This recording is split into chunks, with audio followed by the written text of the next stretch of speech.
నమస్తే. మనము భగవద్గీతని ప్రస్తుత పరిస్థితులకి ఎలా అప్లై చేసుకోవచ్చు అనేటువంటి విషయం గురించి మనం శ్రవణం చేస్తూ ఉన్నాము. తర్వాత ముఖ్యంగా చెప్పుకున్నాం కదా చాలాసార్లు, శ్రవణం అంటే ఏంటి అంటే ఏ విషయాన్నైనా ఇటు ఎక్స్టర్నల్ ఇష్యూస్ అంటే భౌతికంగా తీసుకున్నా, ఇటు ఆధ్యాత్మికంగా తీసుకున్నా ఫస్ట్ ఏంటి ప్రిన్సిపుల్ని అర్థం చేసుకోవాలి. అంతే అంతే కదా. ప్రిన్సిపుల్ అంటే సిద్ధాంతం. అంటే అర్థం చేసుకోకుండా ఏం చేసినా జస్ట్ మెకానికల్గా జరుగుతుంది. అందుకని బేసిక్ ఏంది, ఆ అర్థం చేసుకోవటాన్నే క్లారిటీ అంటారు. దాన్నే ఇంకా చెప్పాలంటే జ్ఞానం అంటారు. అది ఎక్కడుందంటే ఎవరిలో వాళ్ళల్లోనే ఉంది. అంతే కదా. ఇప్పుడు నా ఆకలే నాకు తెలుస్తుంది, నా ఆలోచనలు నాకు తెలుస్తాయి, నేను ఏం చెయ్యాలి నాకు తెలుస్తుంది, నేను హ్యాపీగా ఉన్నానా బాధగా ఉన్నానా అని నాకు తెలుస్తుంది. అంటే ఏంటి, అన్నిటికీ మూలం ఏంటి, జ్ఞానం. ఇప్పుడు అల్టిమేట్గా ఈ భగవద్గీతలో చెప్పింది ఏంటి, ఈ జ్ఞానంతో పాటు ఇంకోటి ఏముంది, మనం ఆ జ్ఞానాన్ని మనం యాక్షన్గా కండక్ట్ చేస్తాం కదా. అంటే ఏంటి, ఇప్పుడు అనుకున్నాం కదా, ఫస్ట్ ప్రిన్సిపల్ అర్థం చేసుకుంటాం, దాన్ని శ్రవణం అన్నారు. ఆ తర్వాత దాన్ని ఇంకొంచెం అబ్జర్వ్ చేసుకుంటాము, మన్నం అన్నారు. తర్వాత ఆ స్థితిలో మనం ఉంటాము, అది యాక్షన్. అది అయిపోయిన తర్వాత మనకి కలిగేది ఏంటి, ఫలం వచ్చేది సాక్షాత్కారం అంటాడు. సాక్షాత్కారం అంటే ఏం లేదు, జస్ట్ ఫలం. పరమాత్మతత్వం మొత్తంలో కానీ, అంటే పరమాత్మతత్వం అన్నా, భగవతత్వం అన్నా, బ్రాహ్మణ్ అన్నా అంతా అర్థం ఒకటే. అల్టిమేట్ ఏంటి, నిరాకారమైనటువంటి పరమాత్మతత్వం గురించి ఎవ్వరు కూడా నిరాకారం కాదు, పరమాత్మతత్వం అనేది అంటే ఒక రూపంలో ఉన్నది అని ఎవ్వరూ చెప్పలే. అంటే అల్టిమేట్ ఏంటి, ట్రూత్ మాత్రం ప్రతి వాళ్ళు చెప్పింది ఒకటే, ఏంటి సత్యం ఒకటి ఏంటంటే నిరాకారము, ఆ శక్తి ఉన్నది, ఆ శక్తి వ్యక్తమైంది. దీని గురించి మళ్ళీ ఏమీ ఎక్కడ డిస్కషన్స్ ఫర్దర్ థాట్స్ ఏమీ పెద్దగా ఉన్నట్టుగా లేవు. ఇప్పుడు అల్టిమేట్ ఏంటి, ఇప్పుడు మనం ఏం చేయాలి, ఆ జ్ఞానం ఎక్కడుందని చెప్పారు, ఎవరు చెప్పినా ఏంటంటే జ్ఞానానికి మన దగ్గరే భగవంతుడు ఇచ్చినటువంటి వరం ఏంటంటే మానవ జన్మ రావడం అంటారు. ఎందుకు, మొత్తము 3 స్థితులు ఉంటాయి. అంటే ఏంటి, 1 భోగము, 2 యోగము, అంటే అంటే 3 స్థితులు అంటే ఏంటి, భోగం కోసం. అంటే భోగం అంటే ఇప్పుడు దేవతలు ఉన్నారు, వాళ్ళకి భోగం తప్ప రెండోది తెలియదు అంటాడు. ఎందుకంటే స్వర్గలోకం, ఇంద్రుడు, అప్సర ఇవన్నీ చెప్పుకుంటారు కదా, అన్నీ కూడా అఫ్కోర్స్ మాటలు అయి ఉండొచ్చు, ఏమైనా దేవతలకు సంబంధించి భోగం అంటారు. అట్లాగే ఇప్పుడు తమో గుణంలో వాళ్ళు ఉన్నారనుకోండి, తమో గుణం అంటే ఏం లేదు, శరీరం తప్ప ఇంకొకటి లేదు అనేటువంటి విషయాన్ని 100% నమ్మే స్థితి అనమాట. అక్కడ సత్వరజో గుణాలకి పెద్దగా స్థానం ఉండదు. అంటే ఏంటి, ఏదో సాధించాలి అట్లా ఏం ఉండదు. ఆ తర్వాత ఇంకోటి ఏంటి, శాంతంగా ఉండడం అనేటువంటి విషయం గురించి అసలు పెద్దగా అవగాహన కూడా ఉండదు. అది బేస్ అనమాట. ఇప్పుడు ఇక్కడ చెప్పింది ఏంటి, తమో గుణంలో పరమాత్మతత్వం లాంటి భావంలో ఉన్నది జస్ట్ భోగం అంతే. కాకపోతే ఇప్పుడు మధ్యలో ఉన్నది ఏంటి, యోగం. యోగం అంటే ఎవరైతే బుద్ధికి అనుగుణంగా పనిచేసుకుంటూ ఉంటారో వాళ్ళకి సత్యం ఏంటి, అసత్యం ఏంటి, సంతోషం ఏంటి, దుఃఖం ఏంటి, ఆ తర్వాత ఈ అనారోగ్యాలు ఏంటి, ఈ డెత్తులు ఏంటి అనే వాటి గురించి ఒక అవగాహన వస్తుంది. అల్టిమేట్ ఏంది, 199 మంది కూడా ఇలా ఆలోచన చేస్తారని అనుకుంటున్నాను నేను. ఎందుకంటే అందరికీ ఉన్నది మనసే కదా. దీనికి ఇప్పుడు చెప్పింది ఏంటి, ఇప్పుడు అల్టిమేట్ ఏంటి, పరమాత్మతత్వంలో చెప్పింది ఈ మనసు మీద పనిచేసుకుంటూ మనసు లేని స్థితికి గనక నువ్వు వెళ్ళగలిగితే అదే భగవతత్వం అన్నాడు. అంతే కదా. మనసుకి ఎంతసేపటికి మనసు లక్షణాలేంది, మనసుకి భేదభావము, జరిగిపోయిన విషయాల్లో స్టక్ అయి ఉండడము, జరగబోయే విషయాల గురించి భయపడము, తర్వాత ప్రస్తుతం జరుగుతున్నటువంటి విషయాలకి పోల్చుకోవటము, ఐడెంటిటీ క్రైసిస్ ఎక్కువ. అంతే కదా. మనకంతే కదా, జీవత్వంలో ముఖ్యమైనది ఏంది, ఐడెంటిటీ. నాకంటే వీడు తెలివి తక్కువ వాడైన, వీడు ఎక్కడికో వెళ్ళాడు అని ఒక భావము, తర్వాత వీడు ఎంతో పైకి వస్తాడనుకున్నా వీడు ఇక్కడే పడున్నాడని ఇంకొక భావం. ఇట్లా ఈ కంపారిజన్లతోటి ఇలా ఘర్షణ పడుతూ ఉంటాం.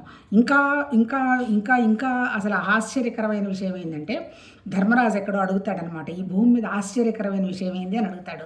ఏమడుగుతాడంటే, ఒక డెడ్ బాడీ దగ్గరికి వెళ్ళి కూర్చొని, అమ్మ పర్వాలేదులే బాధపడవాకు, ఇదంతా శాశ్వతం కాదని చెప్తాడు తప్ప ఇది తనకు కూడా రాబోతుందనేటువంటి విషయం గ్రహించడు. అంటే అల్టిమేట్ ఏంది, దాన్ని ఆ గుర్తించకపోవడాన్ని మాయ అన్నారు. ఆ మాయే కోరికలు, వాటితోటి మన మనసంతా కప్పేసున్నది. ఈ మాయను కోరికలను కనుక మనం వదిలామంటే ఉండేది మనం పరమాత్మతత్వంతో. అంతే తప్ప పరమాత్మతత్వం ఎక్కడో ఉన్నది, ఎక్కడో మనకి వెళ్ళిపోతాము, భగవంతుడు ఎక్కడో 4-5 చేతులతో వచ్చి మనకు కనపడతాడు అని పాపం ఎక్కడా ఉపనిషత్తుల్లో వాళ్ళెవరూ చెప్పలే. నువ్వే ఆ తత్వానివి. కాకపోతే నువ్వు ఇదిగో ఇవన్నీ సృష్టించుకొని కూర్చున్నావు నీ మనసుతోటి. నువ్వు ఇప్పుడు చెయ్యాల్సింది ఏంటంటే, ఈ సృష్టించినవన్నీ నువ్వే చిన్న చిన్నగా వదిలించుకుంటూ వెళ్ళు అని అంటారు.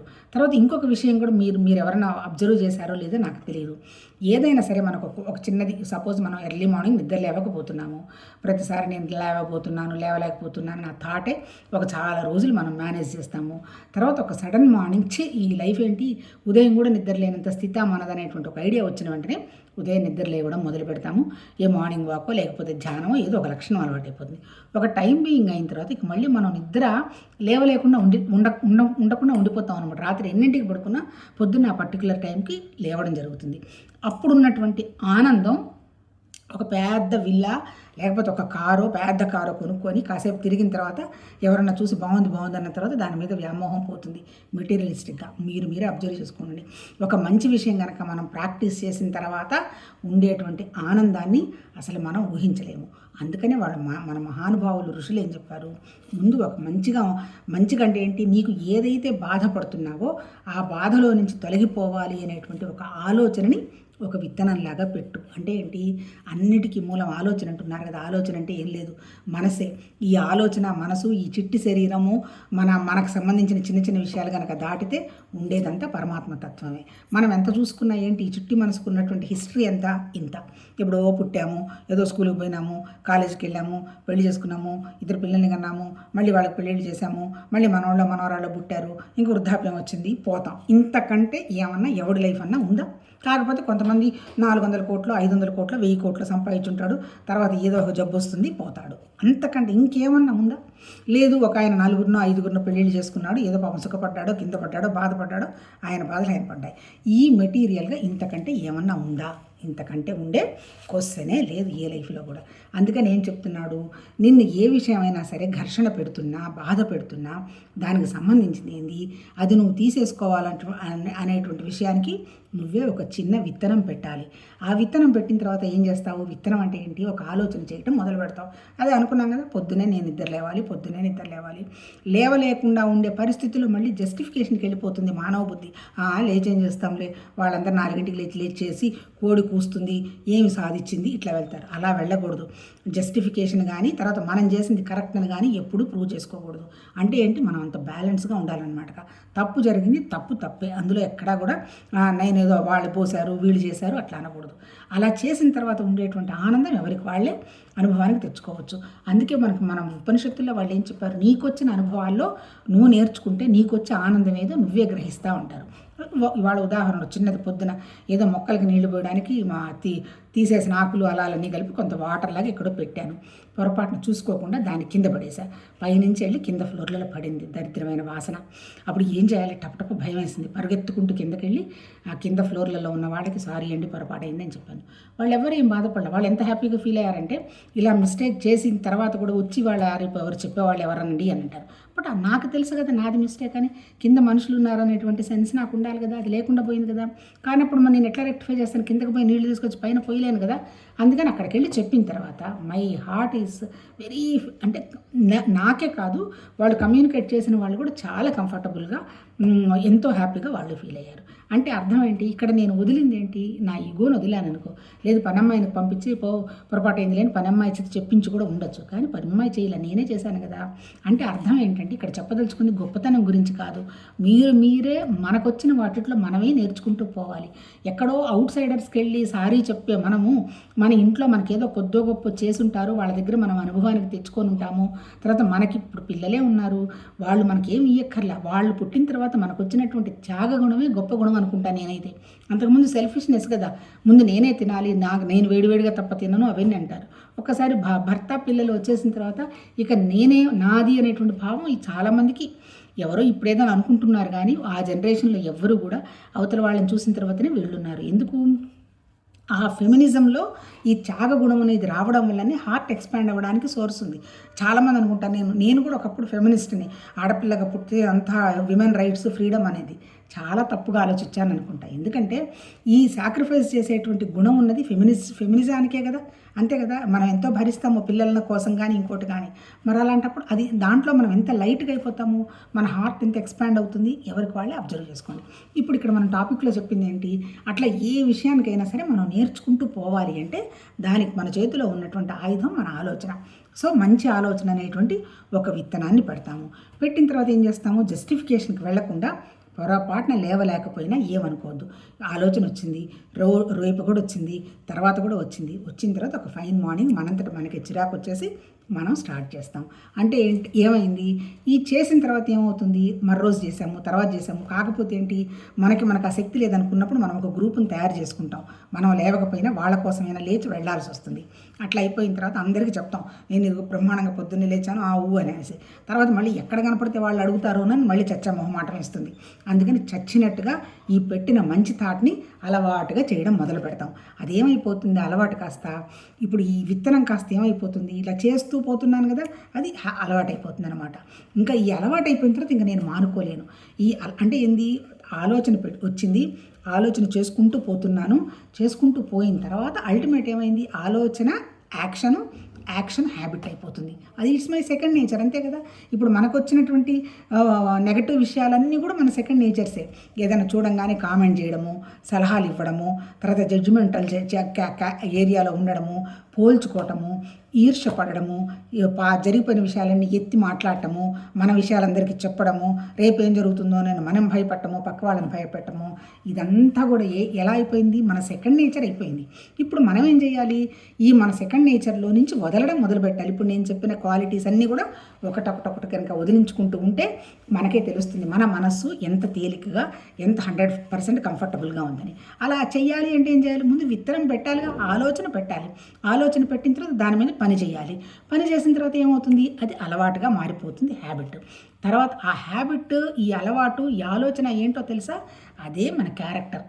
చాలామంది అంటారు వీడి క్యారెక్టర్ చాలా మంచిదండి, వీడు చాలా మంచి పర్సనాలిటీ ఉంది అంటారు. క్యారెక్టర్, పర్సనాలిటీ అంటే ఏం లేదు, మనకు ఉన్నటువంటి అలవాట్లు, తర్వాత మన ఆలోచనలు, మనం చేసే పనులే క్యారెక్టరు. ఎప్పుడైతే ఈ క్యారెక్టర్ అనేది కంఫర్టబుల్గా ఉండడం జరిగిందో అప్పుడు వచ్చేది ఏందో తెలుసా, దాన్నే డెస్టినీ అంటారు. ఇప్పుడు మనం మాట్లాడుకుంటుంటాం కదా, వాడి కర్మ, వాడి గీత, వాడి రాత అని. గీత, కర్మ, రాత, గీత ఏమీ లేదు. మనకున్నటువంటి అనవసరపు విషయాన్ని మన ఆలోచన శక్తితోటి దానికి ఆచరణ చేస్తూ దాన్ని అలవాటుగా మార్చుకుంటూ దాన్ని తీసేసుకుంటూ కనుక పోయినాము అంటే మనకు ఒక క్యారెక్టర్ అవుతుంది. ఆ క్యారెక్టరే డెస్టినీ అవుతుంది. ఆ డెస్టినీ అంటే ఏం లేదు, విధి. ఆ డెస్టినీ ఎట్లా వచ్చింది, మనం పెట్టిన ఆలోచన వల్ల వచ్చింది. అల్టిమేట్ ఏంది డెస్టినీ, ఆ ఆలోచన నీది, ఇంకేం లేదయ్యా, ఇవన్నీ నువ్వు వదిలిచ్చేసుకున్నావు, నువ్వే పరమాత్మ తత్వము. ఇప్పుడు ఇక నాకు, నాది, నీది అని అంటూ ఏమీ లేదు, ఆ కోరిక ఈ కోరిక అంటూ లేదు, ఆ తర్వాత రియాక్ట్ అవ్వటం లేదు, టెన్షన్స్ లేవు, కొట్లాటలు లేవు, కోపాలు లేవు. అసలు నాకు ఇది అవసరమే లేదనుకున్నప్పుడు ఇంకెవడొచ్చి మనతో కొట్లాడతారు, అన్నీ పోయినాయి. ఎప్పుడైతే ఇవన్నీ పోయినాయో నువ్వే రియాలిటీ, నువ్వే ట్రూత్ అని చెప్పి ఈ భగవద్గీత డైరెక్ట్గా చెప్పటం జరిగింది. ఇందులో భగవద్గీతలో ఫస్ట్ చాప్టర్ ఏం మాట్లాడుకున్నాము, అర్జునుడి విషాద యోగం. విషాదం ఎట్లా యోగం అయింది, ఐడెంటిటీయే విషాదం.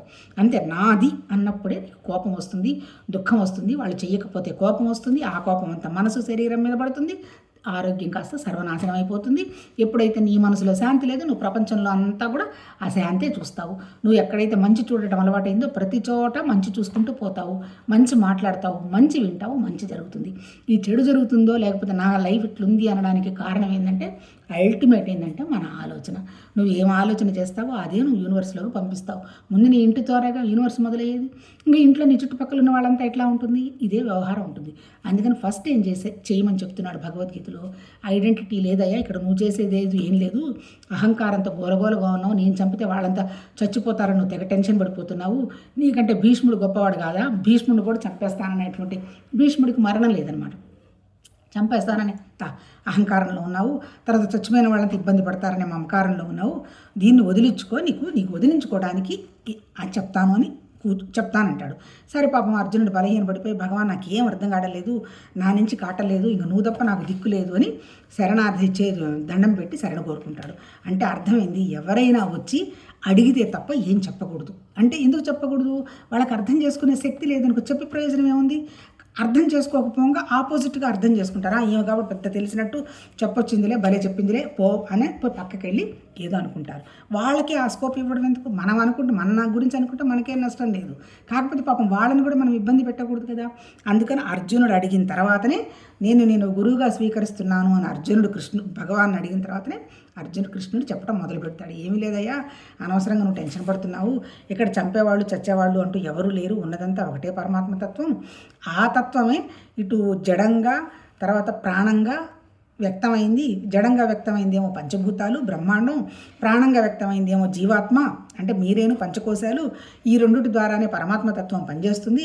ఈ పరమాత్మతత్వం వచ్చి డైరెక్ట్గా ఏం చెయ్యదు, కానీ ఈ మాయ అనేటువంటి దాన్ని ఒకదాని చేతిలో పట్టుకొని అక్కడ కూర్చుంది మాయాశక్తిని.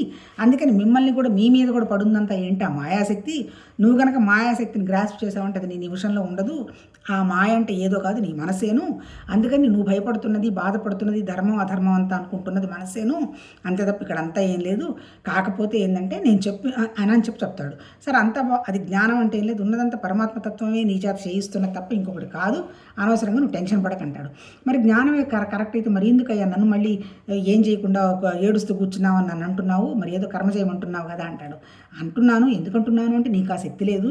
ఇంకా నువ్వు నేను చంపాలి, నేను చచ్చిపోతాను, నాకు అది కావాలి ఇది కావాలి, పేరు ప్రతిష్ట అని ఊగులాడుతున్నావు.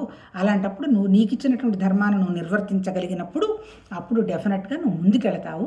అంటే ఏంటి, మనం కర్మని గనక ధర్మబద్ధంగా పరమాత్మతత్వం ఇచ్చిందనేటువంటి భావంతో కనుక ఒక పూజలాగా యజ్ఞంలాగా కనుక చేయగలిగితే మనసులో ఎలాంటి మరకలు ఉండవు. ఎప్పుడైతే మనసులోనూ బ్రెయిన్లోనూ ఉన్నటువంటి సంస్కారాలు వాసనలు తగ్గుతాయో మనసు అనేది ఒక నిశ్చలమైపోతుందంటే ఏంటి, ప్యూరిఫై అవుతుంది. ప్యూరిటీ అంటే ఏమి లేదు, నేను వేరు వాళ్ళు వేరు, నేను గొప్ప అది గొప్ప అనేటువంటి విషయాన్ని తగిలించుకోవటం. అంతేగాని పాపపుణ్యాలంటే ఎవరో ఏదో చంపారు తీసుకున్నారు అవన్నీ కాదు. అవన్నీ కూడా శరీరానికి జరిగిందే. తమోగుణం రజోగుణం సత్వగుణంలో తమోగుణం చేసిన యాక్షన్ తప్ప ఇంకొకటి కాదు. అంటే ఏంటి, ప్రతిదీ సృష్టిలో మరి వాళ్ళు అలా చేయకపోతే ఇలా చేస్తే నేను ఇలా కష్టపడతారని మనకు చూపించే వాళ్ళు ఎవరుంటారు? అందుకని మంచిని చూపించడానికి మనుషులు మన ఎదురుగానే పెట్టారు, చెడ్డ చూపించడానికి మనుషులు మన ఎదురుగానే పెట్టారు. అంటే అర్థం ఏంటి, భగవతత్వంలో ముఖ్యమైనది ఏంటంటే ఈ మంచి చూసి ఎలా ఉండాలో నేర్చుకోవాలి, ఈ చెడ్డ చూసి ఎలా ఉండకూడదో నేర్చుకోవాలి. అంటే ఆబ్జెక్ట్ ఏంటి, నేర్చుకోవటం. ఎందుకు నేర్చుకోవటం? అల్టిమేట్ నేనే పరమాత్మతత్వం తప్ప ఇంకొకటి ఏమీ లేదు, నన్ను నేను గ్రహించుకోవటం తప్ప ఇంకొకటి ఏమీ లేదు ఇక్కడ అనేటువంటి విషయాన్ని గ్రహించుకోవటం కోసం కూడా నువ్వు కర్మ చెయ్యాలి. కర్మ కనుక నువ్వు చేసావంటే నీకు వచ్చే పరిస్థితి ఏంటంటే నిశ్చలంగా ఉంటావు, ఏదొచ్చినా నువ్వు పట్టించుకోవు, హాయిగా నీ ద్వారా జరిగేవన్నీ జరిగిపోతూ ఉంటుంది, నాదని పరుగులు పెట్టవు. నేను అనేటువంటి జ్ఞానంతో ఆలోచనతో ఉంటావు కాబట్టి ఏది జరిగినా జ్ఞానంతో వ్యక్తమవుతుంది అని సాంఖ్యయోగంలో చెప్పేశాడు. తర్వాత కర్మయోగం కూడా ఆల్మోస్ట్ అలాగే చెప్పాడు. ఇప్పుడు మనం 4వది ఏంటి, జ్ఞానకర్మ సన్యాస యోగం చదువుకుంటున్నాం. ఇక్కడ నేను ఎంతవరకు చదివాము, నిన్న వచ్చి 8 చదివాము. అంటే ఏంటి, సాధువుల్ని రక్షించటానికి. మళ్ళీ ఏం చెప్పాడు ఇందులో, ఈ జ్ఞానకర్మ సన్యాస యోగంలో ఇప్పుడు నేను అంటే అంతా కూడా పరమాత్మతత్వమే, కానీ తర్వాత మరి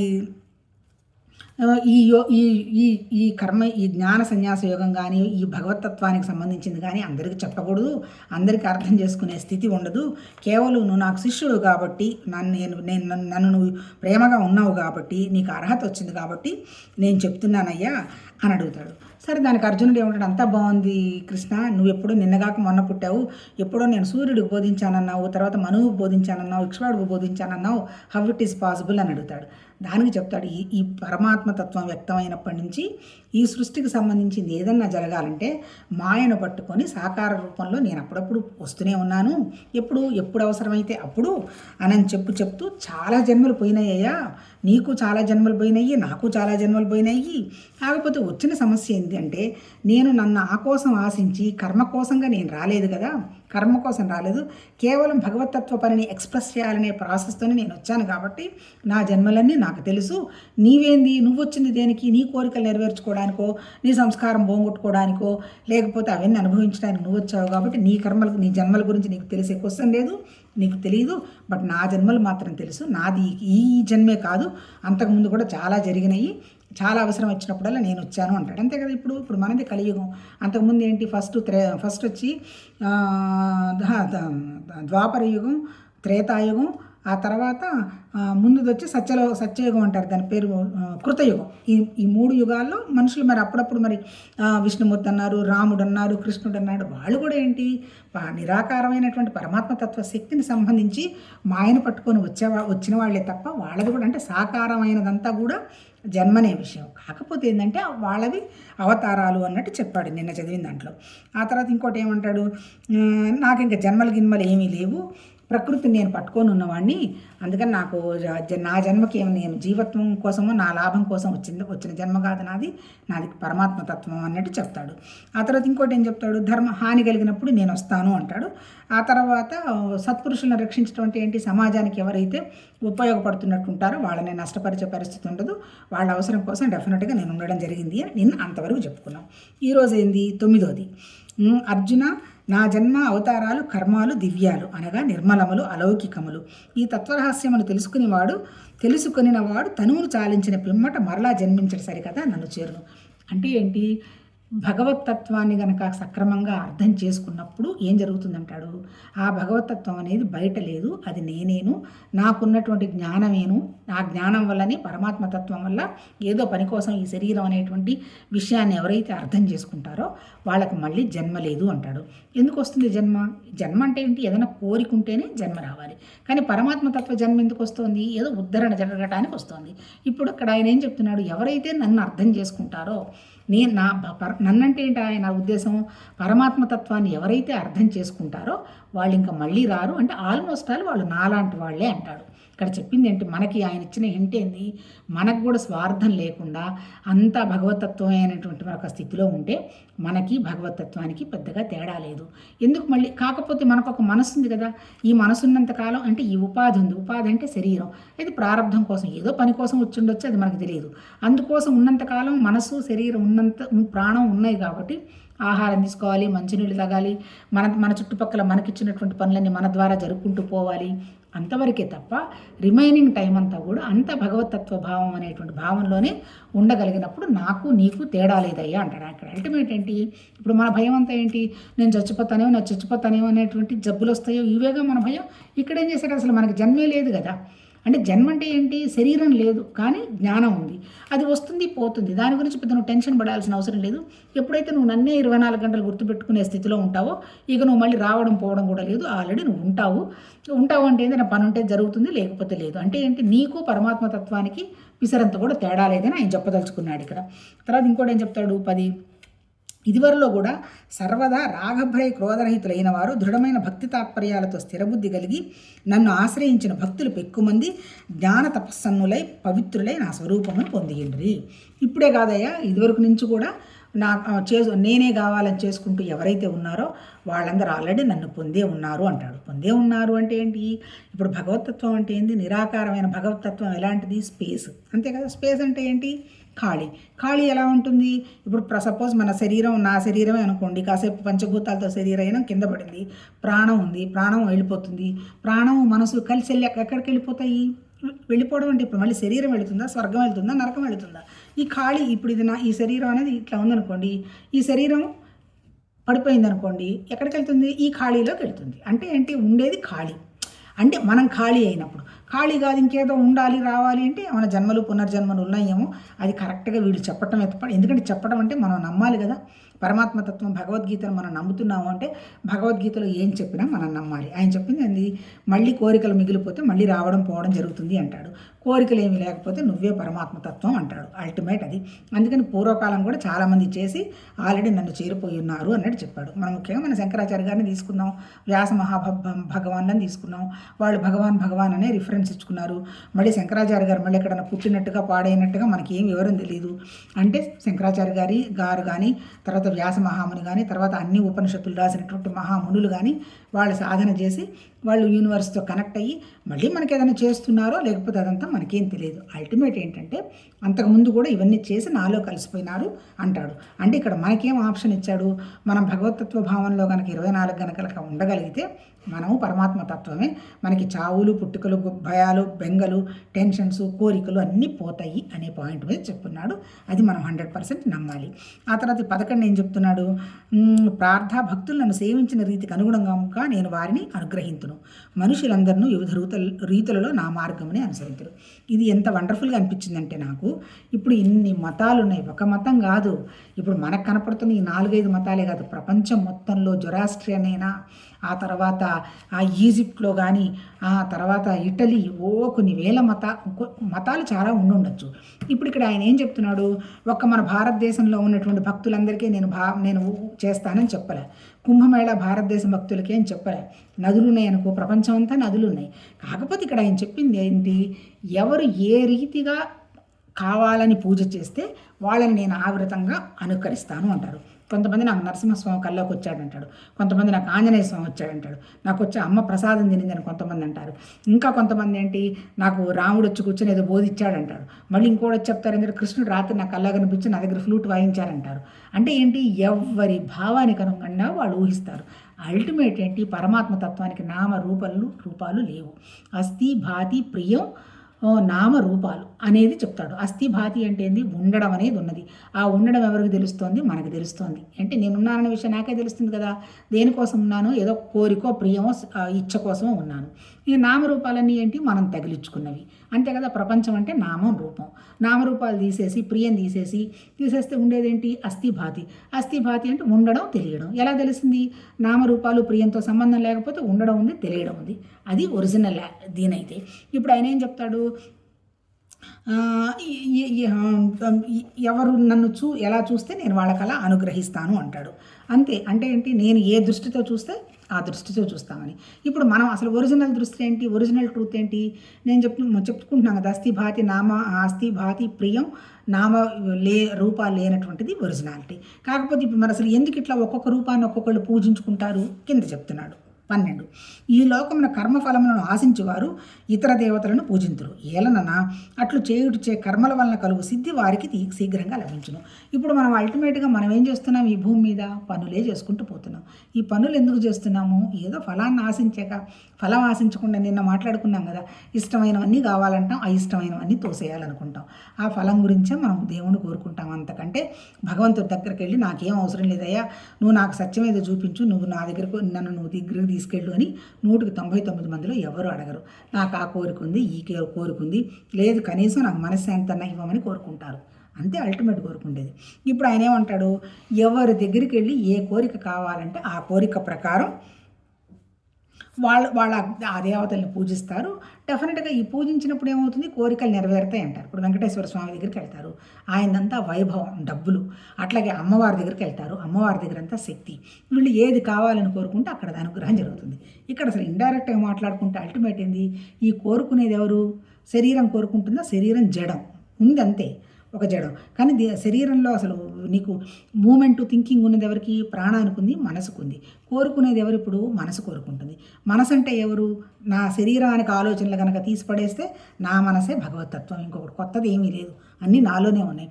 మరి ఇప్పుడు నేను ఇప్పుడు ఎవరిగా కోరుకుంటున్నాను, నా మనసు కూడా భగవంతుడే కదా, మరి నేను కోరిక కోరుకుంటే నెరవేరదా అంటే అల్టిమేట్ ఏంది, మనకు తెలుసుకోవాల్సింది, మనం ఏ కోరిక కోరుకున్నా ఇవాళ కాకపోతే రేపైనా నెరవేరుతుంది. కాకపోతే ఎట్లా కోరి కూర్చుంటే నెరవేరదు. ఒక విత్తనం పెట్టాలి, దానికి అలవాటుగా పనిచేయాలి, పనిచేసిన తర్వాత హ్యాబిట్గా మార్చుకోవాలి, అప్పుడు నీకు ఫలం వస్తుంది. అంటే అర్థం ఏంటి, ఈ కోరిక కోరుకునేది పరమాత్మతత్వమే, కోరిక నెరవేర్చేది పరమాత్మతత్వమే. అంటే ఎవరు మళ్ళీ పరమాత్మతత్వం అంటే నీ మనసే. ఈ చిట్టి కోరిక కోరుకుంటే మనసు లేదు, నాకు అవన్నీ ఏం అవసరం లేదు, ఇక తీరిపోయినాయి, ఇంకా దీనికి ఇంకా లిమిట్ ఏముంది, ఎంత కావాలి, ఇంకా చాలు బాబు, నాకేం వద్దు, నాకు ఒక సత్యం తెలిస్తే చాలు అనేటువంటి స్థితి వచ్చినప్పుడు దాన్ని ముముక్షత్వం అంటారు. అప్పుడు ఏమి కోరుకోవక్కర్లను, కోరుకోకపోయినా క్యాజువల్గా మనసులో వచ్చినా అవి నెరవేరుతాయి. ఎందుకు, ఆ శక్తి బయట లేదు, అదే మనం గ్రహించుకోవాల్సింది. ఆ శక్తి ఉన్నది మనలోనే. అందుకని ఏం చెప్పారు అంటే, నువ్వు ఏ కోరిక కోరుకున్నా దాని మీద కొద్దిగా నువ్వు పనిచేస్తే ఆ కోరిక నెరవేరుతుంది. దానికి కారణం ఏంటంటే పరమాత్మతత్వం అనేది మనలోనే ఉంది. అలాంటప్పుడు అనవసరపు కోరికలు ఎందుకు కోరుకోవటం, హాయిగా సంతోషంగా శాంతిగా సత్యమే కావాలని కనుక కోరుకున్నావనుకో, మిగిలినవన్నీ కూడా జస్ట్ బై ప్రోడక్ట్స్, అవి నువ్వేమనుకోకపోయినా అవి నీ దగ్గరకు వచ్చేస్తాయని భగవానే చెప్పాడు. ఏం చెప్పాడు, నన్ను ఎవరైతే శ్రద్ధగా పూజ చేస్తుంటారో వాళ్ళ గురించి వాళ్ళు ఆలోచించుకోవాల్సిన అవసరం లేదు, వాళ్ళ యోగక్షేమాలు నేను చూసుకుంటాను అని చెప్పడం జరిగింది. అది నెక్స్ట్ టాక్స్లో వస్తుంది, చూద్దాము. ఈరోజు ఇంతవరకు ఆపేద్దాము. 12 వరకు చదువుకున్నాము, 13 రేపు కంటిన్యూ చేస్తాం. అంటే అర్థం ఏం లేదు, అల్టిమేట్ ఏంటంటే అన్నిటికీ మూలం మనసే. మనసుని 24 గంటలు పరమాత్మతత్వ భావనతో పెట్టి మన శరీరం పనిచేసుకుంటూ పోతే అదేంటంటే దానివల్ల ఏమవుతుందంటే మనకు సంబంధించిన విషయాల్లో ఎక్కడా మనకి లోటుపాట్లు ఉండవు. మనకి ఎంతవరకు అవసరం అవుతుందో పరమాత్మతత్వంలో అంతవరకు జరుగుతూనే ఉంటుంది. ఒకవేళ జరగలేదు, దానికి కారణం మనమే విషయం అని గ్రహించి మళ్ళీ మనం మార్చుకుంటానికి మనం పోతూ ఉంటాము. ఒకవేళ మనకు సక్సెస్ వచ్చింది, ఇదంతా పరమాత్మతత్వం వల్లనేనని మనం హాయిగా కృతజ్ఞతలు చెప్తాము. అల్టిమేట్ ఏంటి, సరెండర్ అవ్వడము. తర్వాత హంబుల్ అంటే హ్యూమిలిటీ, దేవుడి దయవల్లనే నేను ఇలా ఉన్నాననేటువంటి భావంతో ఉండడం. అంతా అక్కడ తప్ప ఇంకొకటి ఏమీ లేదనేటువంటి విషయం కనుక ఎప్పుడైతే అనుకుంటామో మన మనసుకు సంబంధించినటువంటి మన అహంకారం పోతుంది. ఎప్పుడైతే అహంకారం పోతుందో మమకారం కూడా తగ్గిపోతుంది. తగ్గిపోవడం అంటే తగ్గాల్సిన అవసరం లేదు. మనమే ప్రేమ అనేటువంటి తత్వం ఉంటుంది. మన దగ్గర ఎవరుంటే వాళ్ళు అందరూ ప్రేమతత్వంలోనే ఉండడం జరుగుతుంది అనే భగవద్గీత చెప్తున్నారు. అంతే తప్ప ఎక్కడో భగవంతుడు ఉన్నాడని అవన్నీ ఇంతవరకు అయితే చెప్పలేదు. చూద్దాం. కాకపోతే ఏంటంటే మనం మన మనసు మీద మనం 24 గంటలు పనిచేసుకోవాలి. నాకు వస్తున్న ఆలోచనలు ఏంది, ఇది రైటా రాంగా, ఇది ఎందుకు, ఇది నాకు అవసరమా కాదా అనేటువంటి విషయాన్ని మనం గ్రహించుకోవాలి. అంతే కదా. సమస్యలని ఎవరికి, నేను ఒకవేళ సపోజ్ భార్య అని అనుకోండి, సమస్య భర్త, పిల్లల సమస్య, తల్లి సమస్య, తర్వాత నా ఆస్తుల సమస్య, నా ఉద్యోగం సమస్య. అంతే కదా. ఒరిజినల్గా నేను విమెన్, నాకేం సమస్య ఉంది, ఏమీ లేదు. అందుకని ఇప్పుడు మనం ఏం చేయాలి, మన స్థితిలోని విమెన్ స్థితిలోనే ఉండి మిగిలిన విషయాలన్నీ కూడా నిర్వర్తిస్తూ ఇవన్నీ నాకేం సంబంధం లేదు, పరమాత్మతత్వ పని జరుగుతుంది అనేటువంటి భావం పెట్టేసి ఆ పని అయిపోతూనే మనలోకి మనం వచ్చి ఉండడం అలవాటు చేసుకోవాలి. అదే సెల్ఫ్ అంటే. అంతే. అబ్సల్యూట్ సెల్ఫ్ అంటే లోపల నేను నా తత్వంలో ఉన్నాను అనేటువంటి పద్ధతిలో ఉండగలగడమే. అంతే, అంతకంటే ఇంకేం లేదు. నమస్తే. రేపు కంటిన్యూ చేద్దాం.